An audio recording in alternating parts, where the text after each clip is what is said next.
একদিন রামু জঙ্গলের রাস্তা দিয়ে ঘরে ফিরছিল, আর তখনইও একটা আম গাছ দেখতে পেল। আরে ইয়ে তো সুন্দর সুন্দর আম, যাই দুটো পেরে নিয়ে আসি, খেতে খেতে বাড়ি যাব। আর আম গাছের কাছে এসে ও দেখলো আম গাছ আর নিম গাছের মধ্যে ঝগড়া চলছে। তুমি ছোটতেই ভালো ছিলে, কত মজার মজার কথা বলতে, বড় হয়ে অহংকারী হয়ে গেছো। এ তো অহংকার ভালো না। আমি কি আর তোমার মতো বেকার বসে আছি? দেখছো না কত কাজ? আমার কাছে এত সুস্বাদু ফল আছে, যার কারণে লোক দূর দূর থেকে আমার কাছে ফল নিতে আসে। তাই তোমার সঙ্গে কথা বলার সময়ই পাই না। দেখো দেখো, আরেকজন আম পাড়ার জন্য দাঁড়িয়ে আছে। তোমার কাছে কে আছে? কেই বা থাকবে? তোমার যে তিতো ফল মুখে নেওয়া যায় না। ও সোজা বলো না যে আমি তোমাকে ঘৃণা করি, তোমার সঙ্গে কথা বলবো না। কথা এইভাবে ঘোরাচ্ছ কেন? একদম ঠিক বলেছো। তোমার মতো একজন বেকার গাছের সঙ্গে কথা বলে আমি আমার সময় নষ্ট করতে চাই না। দেখো, নিজেকে নিয়ে তো অহংকার করো না। আমার ফল না হয় তিতো, কিন্তু এই তিতো ফল দিয়ে বড় বড় রোগের ওষুধ তৈরি হয়, যাতে মানুষের খুব উপকার হয়। তাই আমি তোমার চাইতেও ভালো। তাহলে আমার কত অহংকার করা উচিত বলো? না না, তুমি বললেই হলো। আচ্ছা ভাই, তুমি বলো তো তোমার কোনটা পছন্দ, আম ফল নাকি নিম ফল? আমি এখানে আম পাড়ার জন্য এসেছি। তোমাদের দুইজনের ঝগড়া দেখে আমি দাঁড়িয়ে শুনছি, আর আমাকে যেহেতু জিজ্ঞেস করলে তাই আমি সত্যি সত্যি বলছি। দেখো আম গাছজি, তুমি কিছু মনে করো না, যেটা সত্যি আমি সেটাই বলছি। তুমি মিষ্টি মজার ফল দাও, এটা সত্যি, তাই তোমাকে সবাই ভালোবাসে, এটাও ঠিক।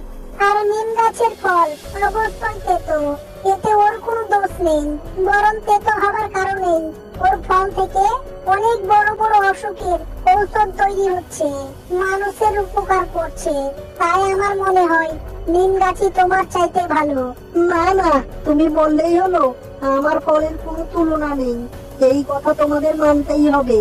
আম গাছের এমন অহংকারী কথা শুনে কিছু না বলে রামু দুটো আম পেড়ে নিয়ে চলে যায়। আর কিছুদিন পর রামু আবারও আম পাড়তে আসলো, আর আম গাছের কাছে এসে ও দেখলো আম গাছে একটাও আম নেই, আম গাছ শুকিয়ে মারা যাচ্ছে। কি ব্যাপার, এই আম গাছের অবস্থা এমন হলো কি করে? ও তো মরতে বসেছে। যা ব্যাপার, কিছুদিন পরেই ও মারা যাবে। কিন্তু এটা হচ্ছে কেন? মনে হচ্ছে ওর জ্বরে পোকা লেগেছে। আমি এক কাজ করি, নিম পাতার রস করে ওর জ্বরে ঢেলে দিই।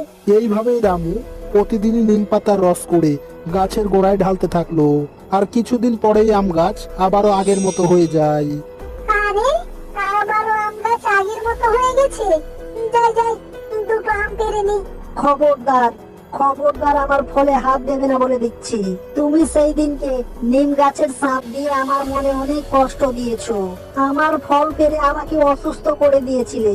আর ওই নিম গাছের ফল কেউ পারে না বলে ওর কিছু হয় না, তাই আমি তোমাকে আমার ফল পাড়তে দেব না। চলে যাও, চলে যাও এখান থেকে। না, ইয়ে কোনোদিন শুধরাবে না। এত কষ্ট করে ওর প্রাণ বাঁচালো, খুশি হয়ে দুটো বেশি আম দেবে, তা না উল্টো কি বকাঝকা করে তাড়িয়ে দিল। এমন স্বার্থপর গাছ আমি কখনো দেখিনি। আর কিছুক্ষণ পর পাখি এসে আম গাছকে বলল, গাছ ভাই, আমরা বেঘর হয়ে গেছি, আমাদের থাকার জন্য একটা ভালো ঘর দরকার। তুমি কি তোমার ডালে আমাদের বাসা বানাতে দেবে? না, খবরদার, আমার ডালে বাসা বানাবে না। এ তো গাছ থাকতে আমার ডালে কেন? অন্য কোনো গাছ দেখো। কেন পাথরে মাথা ঠুকছো? ও তোমাদের কথা শুনবে না, ও কিছুতেই ওর গাছে বাসা বানাতে দেবে না, ও অনেক স্বার্থপর। ও, তোমার যখন এত মায়া হচ্ছে, তোমার ডালে বাসা বানাতে দাও না, আমাকে কেন বলছো? হ্যাঁ, তোমরা আমার কাছে এসো, আমার ডালে বাসা বানাও। এরপর ওরা নিম গাছে বাসা বানালো। মামা, আমাদের অনেক খিদে পেয়েছে, আমাদের কিছু খাবার নিয়ে এসে দাও না। দেখো পাখি ভাই, আমি তোমাদের বাসা বানাতে দেইনি, কিন্তু তোমরা চাইলে আমার এই সুস্বাদু ফল খেতে পারো, এতে আমি বাধা দেব না। এই শুনে পাখি একটা আম পেড়ে নিয়ে এসে তার বাচ্চাদের খাওয়ালো। আহ, কি সুস্বাদু ফল! এমন ফল আমি জীবনেও খাইনি।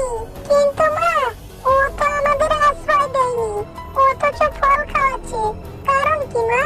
মা, ওর ফল তো এত সুস্বাদু, এত মিষ্টি, কিন্তু ও এত অহংকারী কথা বলে আমাদের তাড়িয়ে দিয়েছিল কেন?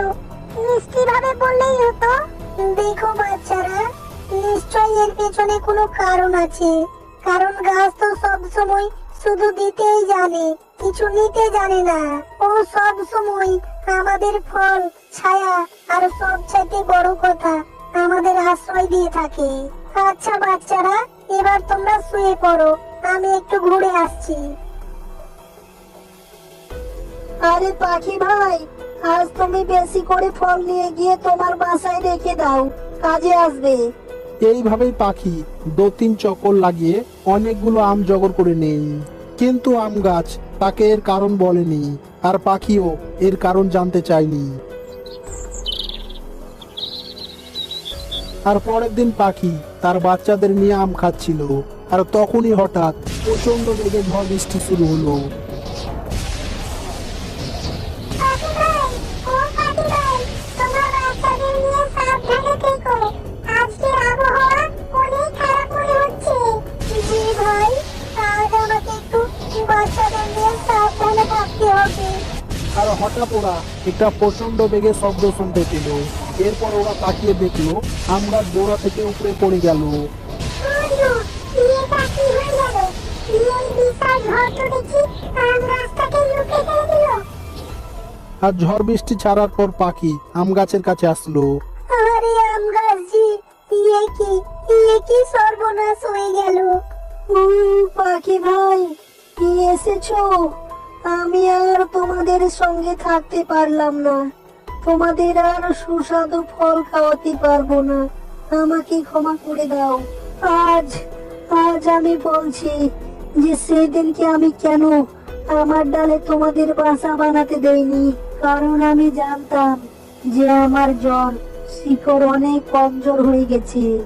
বড় কোনো ঝড় বৃষ্টির আঘাত আমি সহ্য করতে পারবো না। তাই আমি চাইনি যে তোমরা আমার ডালে বাসা বানিয়ে বিপদে পড়ো। আর হ্যাঁ নিম গাছজি, পারলে আমাকে ক্ষমা করে দিও। আমি তো শুধু মজা করছিলাম।